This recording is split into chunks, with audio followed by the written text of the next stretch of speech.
Olá pessoal, meu nome é Lui, eu sou desenvolvedor no-code, especialista em Zeno. Eu sou o criador da comunidade Zeno Brasil no YouTube e no Telegram e também trabalho no time de CS do Zeno. Hoje eu vou ensinar para você como trabalhar com datas e horários dentro da plataforma.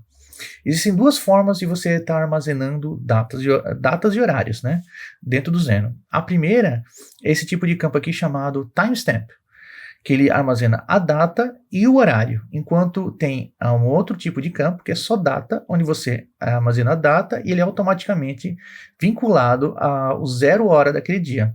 Então, ambos os campos você pode clicar aqui no maisinho e vir aqui em Other, e aqui tem Timestamp, onde você registra o horário em milissegundos, e a data, onde é a apresentação de um dia completo, né? Então, somente do dia.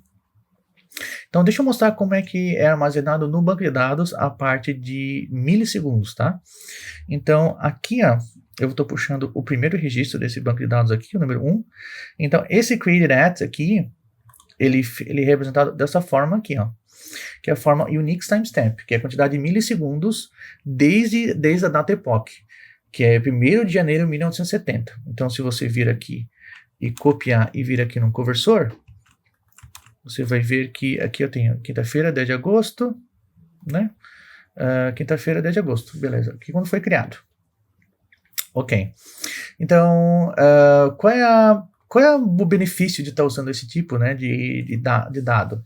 Primeiro, pela flexibilidade, onde você pode formatar de diversas formas, você vai enviar isso aqui para o front-end, e a maioria dos front-ends hoje suporta custom, né, uma data customizada, então você pode mostrar da forma que você quiser no front-end. Ele também é livre de fundo horário, então uma vez armazenado você pode fazer essa conversão de forma muito fácil, além da questão de você poder fazer manipulação de dados de forma matemática. Então é muito fácil de você somar ou diminuir dias, meses e anos aqui desse tipo de dado. Então, para a gente aprender de uma forma bem prática, o que a gente vai fazer hoje, né? A gente tem essa tabela aqui de invoices ou faturas, né? E a gente tem esse campo aqui de due date, que é o vencimento. Então, a gente vai filtrar, primeiro, essa tabela por um range, um intervalo de datas, né? Então, assim como funciona uma aplicação de hotel, por exemplo, né? Então, vai ter ele dia inicial e o dia final, e você pode fazer consulta dos bancos de dados e retornar o que você quiser. Uma outra forma que a gente vai fazer uma pesquisa por uma data específica. E também o que a gente vai fazer é trabalhar puxando o banco de dados pelo mês, porque o mês tem meses que terminam com 30, tem meses que terminam com 31, né? Então ele fica inviável você colocar isso manualmente e você precisa criar uma forma automatizada de puxar isso. E no Zeno é muito fácil de usar os nossos filtros e para fazer essa manipulação de dados que você quer. Então vamos lá. Aqui eu tenho um endpoint vazio, né? Eu vou até deletar isso aqui. Eu só queria mostrar para você como é que armazena no banco de dados. Então, o que a gente vai fazer aqui? A gente vai criar primeiro os inputs, né? Então, eu vou vir aqui, nesse maisinho aqui, você cria os inputs, que são os parâmetros, né? Que você vai enviar ou basicamente os inputs que você vai colocar no front-end, que você vai enviar aqui para o Zeno. E quais são os tipos aqui? Eu vou trabalhar com timestamp e vou colocar o seguinte. Eu vou colocar assim, início do range, tá? Então, assim,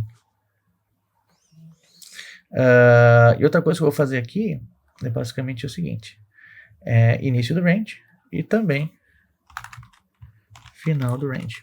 Por que eu estou usando o timestamp? Porque aqui a gente vai trabalhar com esse due date, né? Mas se horário é importante para você, você vai trabalhar com o created at. Isso é uma questão de requisição, né? Requerimento do teu projeto. Aqui eu vou trabalhar com due date, mas vou usar como timestamp, porque se você fosse fazer no timestamp, seria o mesmo processo, tá?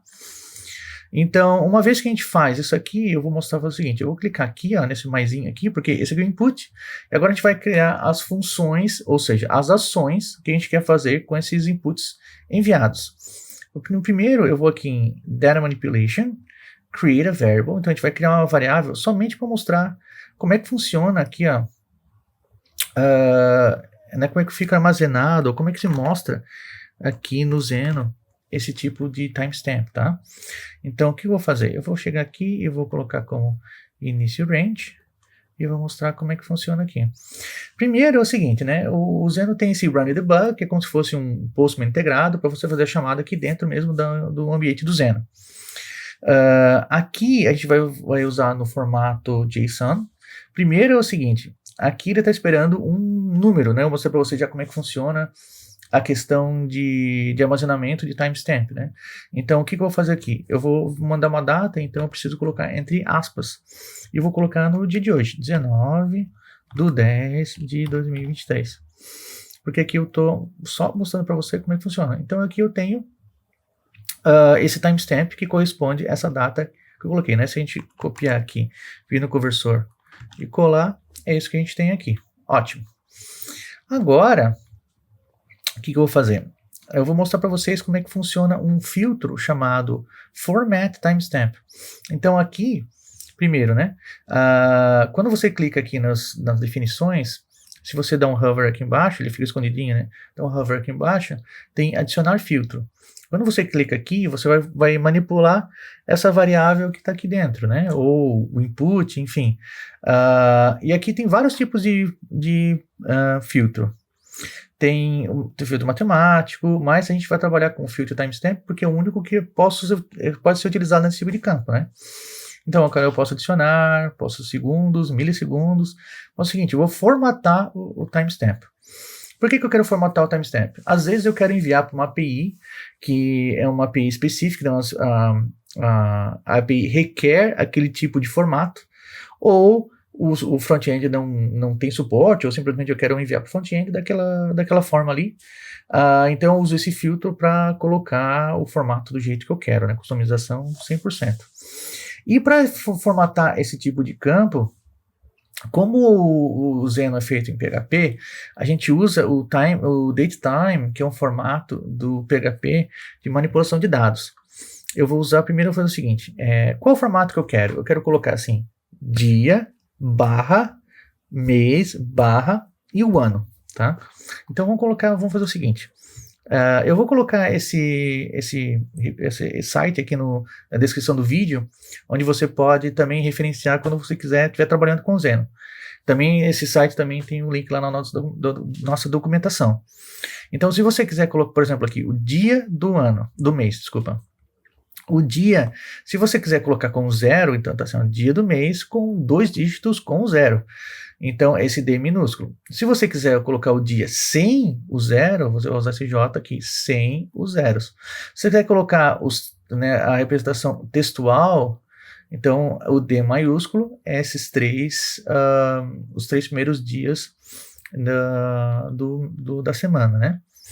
Então, o que a gente vai fazer? A gente vai colocar aqui o D minúsculo, barra, o mês.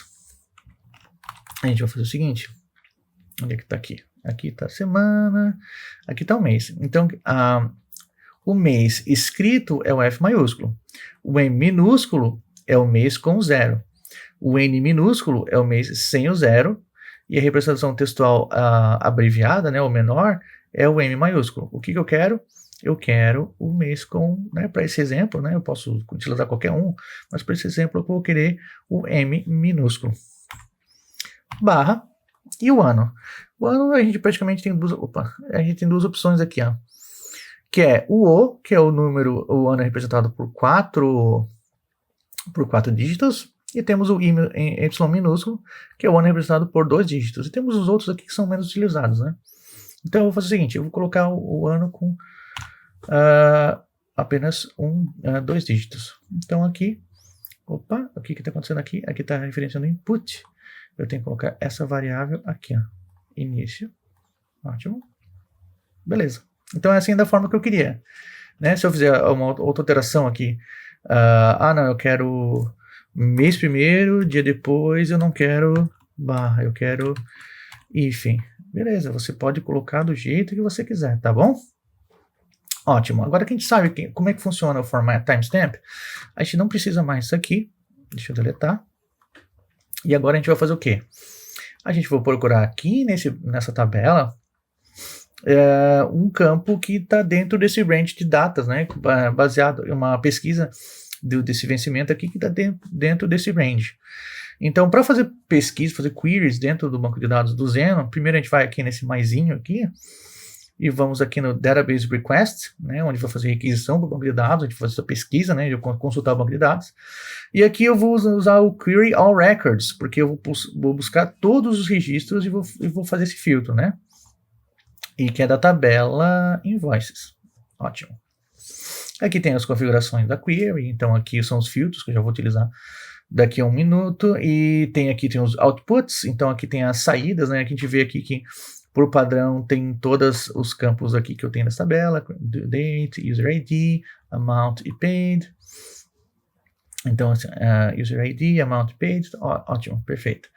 E aqui, vamos fazer o seguinte, nós vamos fazer esse by custom query, ou seja, um filtro customizado.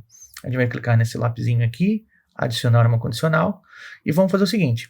Aqui, DB quer dizer database, né, que é o banco de dados. Então, eu vou no do date, que é o vencimento, e vou dizer que quando o vencimento for maior ou igual o input, né, de início, e a mesma coisa, invoice do date, né, que o vencimento for menor ou igual ao final, aqui ó, input, final range, beleza. Né? Então o que ele está fazendo aqui, né? Quando ele for maior ou igual ao início e menor ou igual ao fim, ele retorna, ou seja, ele está dentro desse range que a gente quer. Eu vou retornar aqui invoice e vou fazer o seguinte, eu vou em busca desse dado aqui, ó, que é o 4 de outubro, tá? Então eu vou colocar assim que aqui, deixa eu colocar aqui, 1º de outubro, e aqui eu vou no dia 5 de outubro. E vamos lá, vamos ver. Então, tem esse dado aqui, que é o ID número 6, o valor de 225. É esse dado que eu queria. Legal. E agora, eu vou procurar por uma data específica. Então, eu quero procurar no dia 4. Eu não preciso mais de um range, né? Então, eu vou clicar aqui. Vou clicar aqui no timestamp. E vou colocar assim, ó, data específica. Beleza. Então agora, o que eu vou fazer? Essa parte é mais fácil, porque como eu estou lidando com datas, né? Aí, como eu falei anteriormente, aqui está vinculado ao 0 hora. Então assim, se você simplesmente colocar igual, ele já vai funcionar, né? Então aqui a gente não precisa mais desse mais ou menos, né? Aqui eu posso tirar, eu vou fazer o seguinte. Para não tirar isso aqui, eu vou simplesmente clonar e vou esconder. Ótimo. E daí, eu vou alterar aqui nesse lapisinho, vou apagar esse segundo aqui e vou colocar igual, mas na hora desse início do range, igual input, deixa eu apagar aqui e colocar data específica, né? Salvei, ótimo. O que eu vou agora? Agora eu vou para esse, 10 de setembro, tá? Então, eu vou rodar aqui, data específica, eu vou copiar esse aqui e vou colar, eu vou colocar 10 de setembro. Na hora que eu rodo aqui, eu tenho o ID de 10 de setembro, o valor de 150 aqui. Ótimo. Então, agora a gente já sabe como filtrar dentro de um range e filtrar para uma data específica. Agora, o que a gente quer é criar automaticamente que o sistema reconheça que se o mês tem 31 ou 30 dias, ou 28, né, que é o caso de de fevereiro. Aqui, o que a gente vai fazer? Agora, a gente não vai mais criar esse timestamp agora, porque a gente precisa concatenar algumas coisas, tá? Então, o que a gente vai fazer? A gente vai clicar nesse maisinho e vamos colocar como texto mesmo, tá? Então, eu vou colocar assim, ó, mês, né?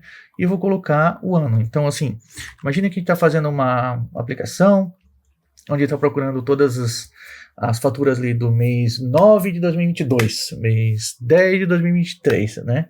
Então, ele vai estar procurando por esses dois critérios. Nesse caso, a gente vai ter que trabalhar um pouquinho mais aqui, que é criar uma variável. Então, eu vou clicar aqui, Data Manipulation, a gente já sabe como é que cria variável, e vamos criar essa variável. e vou colocar aqui no início, porque é o que vai fazer, enfim, ele só tem que estar antes, né, da própria query. E vou chamar aqui de, vou colocar assim, enfim, eu vou precisar criar duas variáveis, tá? Uma que é assim, início mês, tá? E uma outra, que primeiro eu vou editar aqui, depois eu vou copiar. Ótimo. Então o que eu vou fazer? Primeiro, eu vou colocar um valor correspondente ao dia daquele mês. Aqui não vai fazer diferença. Se é o dia 1º, dia 20, eu tenho que colocar um dia, por quê? Porque na hora da conversão do timestamp, ele tem que mostrar para o sistema, primeiro, que é um timestamp, e segundo, ele vai identificar qual é o mês. Lembra que a gente sabe que o timestamp, ele é a quantidade de milissegundos, ele tem que identificar qual que é aquele mês, né? Então, assim, voltando aqui no conversor, ele vai trazer isso aqui, e o sistema vai ver, esse mês, esse timestamp aqui, o mês dele é outubro. Então, é isso que a gente precisa fazer. Então, como eu falei, o dia que você coloca aqui não vai fazer diferença. Eu vou colocar no dia 15 aqui, porque fica mais fácil de identificar quando é o primeiro dia e qual é o segundo dia. Na hora de visualizar aqui, na hora de ensinar, ele fica mais fácil. E depois, o que a gente vai fazer? A gente vai colocar aqui, vai usar porcentagem D, aqui, porcentagem D. Para que eu estou fazendo isso, meu Deus do céu? É o seguinte, você vai clicar esse filtro aqui e vai colocar assim, sprintf. O que é o sprintf? Ele formata um texto ou um número, né? Aqui eu estou usando porcentagem D, porque é um número. Se eu fosse mudar um texto, eu ia usar a porcentagem S, tá? Então, ele vai alterar aqui na ordem, por exemplo, aqui, ó, como eu coloquei aqui primeiro, segundo, aqui é primeiro, segundo, o primeiro corresponde ao primeiro referência, e aqui é o segundo. Então, o que eu vou fazer aqui, tá? Eu vou concatenar, como eu estou colocando o dia já, né, hardcode, eu vou concatenar o input aqui, que é o mês, e o ano. Então, se você olhar como é que vai ficar, deixa eu mostrar aqui, deixa eu colocar aqui maisinho. Tem uma função muito legal chamada Stop and Debug. Que ele para toda o function stack e retorna a variável que você quer, né? Eu quero essa variável aqui que é início do mês. Então eu venho aqui na variável início do mês. Ótimo. Então aqui, vamos clicar no Run Debug. E aqui a gente pode esquecer tudo que a gente já fez aqui, né? Então aqui eu vou colocar assim, ó, vou colocar mês 8 de 2023. Então, o que ele vai retornar? 15/8/2023. A forma como eu concatenei ali, né? Que eu juntei as datas. E agora, o que preciso fazer? Aqui ainda está como texto. Se você clicar aqui, vai ver que está como texto. Como é que eu faço para o sistema identificar que é uma timestamp? Eu clico no filtro, adicionar aqui um filtro, e tem um filtro chamado to_timestamp. Então, agora o sistema sabe que, opa, isso aqui é exatamente como a gente estava fazendo aqui antes. O sistema antes reconhecia que era um timestamp automático, agora ele vai reconhecer por causa desse filtro. Então aqui, olha só como é que ele já retornou. Se eu copiar aqui e converter, agora eu não lembro qual exatamente que eu coloquei, né? 15/8/2023, né? Então 15/8/2023, perfeito. Então, até aqui tá ótimo. O que a gente vai fazer agora, tá? Agora que o sistema já está identificando qual que é exatamente aquele timestamp, agora a gente vai fazer o seguinte. A gente vai aplicar um outro filtro, que é um filtro muito legal, que é chamado de Transform Timestamp.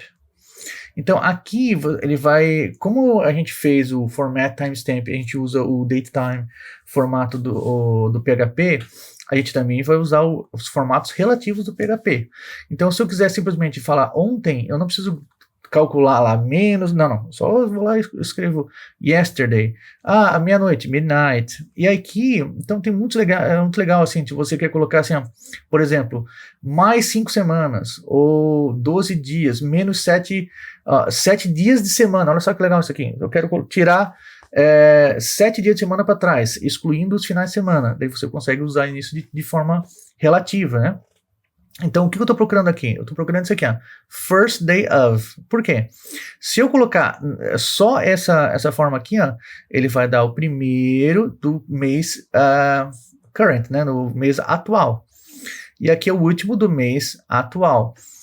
Se você for mais específico, ele vai te dar ali, mas o que a gente está fazendo? A gente não está dando do mês atual, né? Porque aqui ele está puxando desse mês que é do timestamp. Então, se eu colocar assim, ó, first day of, vou salvar aqui, e agora vamos rodar. Opa, aqui ele vai pegar aqui. Vamos fazer o seguinte, vamos formatar aqui só para a gente ver melhor, tá? Vamos formatar isso aqui, ó, format, a gente já sabe como formatar mesmo. Vamos colocar aqui de forma bem simplesinha, tá? Que é assim, ó, dia, mês, mais ano. Então, se eu rodar isso aqui, já, eu tô dando o mês 8, 2023, aqui tá dando o primeiro dia do mês, desse mês aqui, né? E se a gente simplesmente, olha só que fácil, se a gente clonar isso aqui, eu vou mudar o nome da variável para final do mês agora. E ao invés do first day of, eu vou colocar last day of. Salvou, atualizou, salvou. Por que eu estou fazendo isso?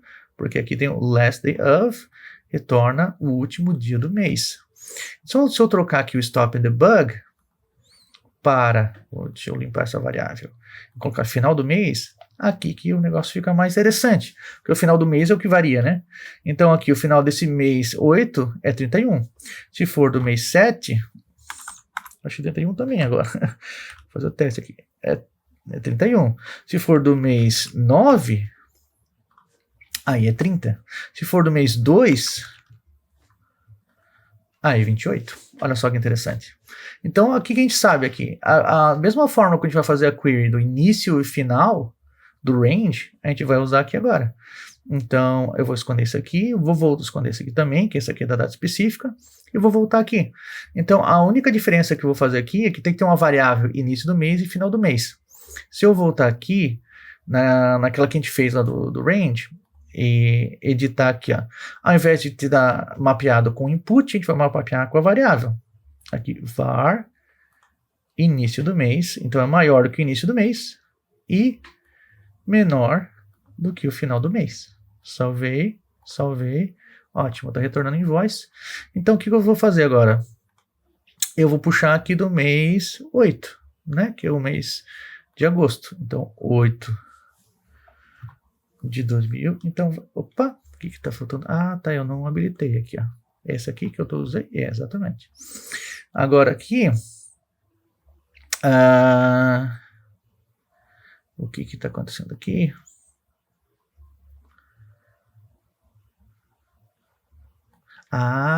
Bem interessante. Assim como a gente formatou aqui, ó, agora a gente precisa tirar, porque ele está fazendo uma query. Então aqui era só para mostrar para vocês. Agora se eu salvar aqui, ó, agora legal. Beleza. Então do mês 8 tem essas duas aqui, né? 1 e 2. Do mês 9 nós temos essas três aqui. Então vamos fechar aqui e agora vamos rodar do mês 9. Então do mês 9 tem essas aqui. Essas três aqui, 175, 200 e 150. 175, 200, ótimo. Perfeito, era isso que a gente queria mostrar por hoje, mas agora a gente vai dar uma aulinha aqui, que é o seguinte.